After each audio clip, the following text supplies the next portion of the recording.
Okay, so an Apgar score is performed within the first minute of life, and then you perform a reassessment of it within 5 minutes. So within the first minute, you're looking for appearance, pulse, grimace, activity, and respirations, and that's what Apgar stands for. And so it's basically just an overall assessment of the baby and just highlighting anything that might be a complication or things that you need to address.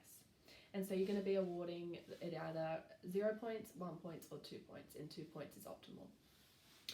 Okay, so looking at appearance first, so you're going to have a look whether the baby is blue or pale all over, whether they have blue extremities but a pink torso, or whether they're all pink. So in this case, I would be giving this baby a 2 because they're pink all over. So then we'd be looking at pulse, and so you're going to be seeing if they have none, if they have a pulse less than 100, which isn't what we want, or a pulse above 100, which is what we want. So in this case, I would give the baby a 2 because they do have a heart rate above 100. Then moving on to grimace, and so this can be done either through stimulation or just when they're, laying there normally. And so you're seeing whether they have any response, whether their grimace is weak when stimulated. So if I just, press on the baby or something, whether that's weak, or if they naturally cry and pull away when stimulated, which is completely normal. So I'm going to say that this baby cries and pulls away when stimulated, so that is completely normal, so they get a 2. So I would then be assessing the activity of the baby. So we're seeing if there's no activity, whether there's some flexion of the arms, or whether their arms are flexed and their legs resist extension.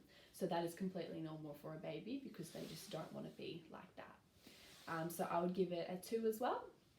And so far we're up to 8, which is fantastic.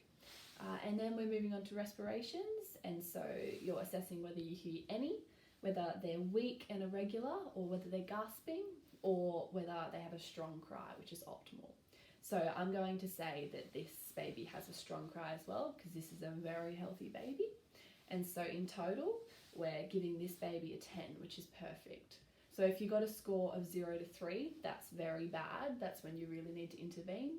If you got a score of 4 to 6, that's still fairly low. So you can choose whether you're intervening or whether you're just providing more stimulation.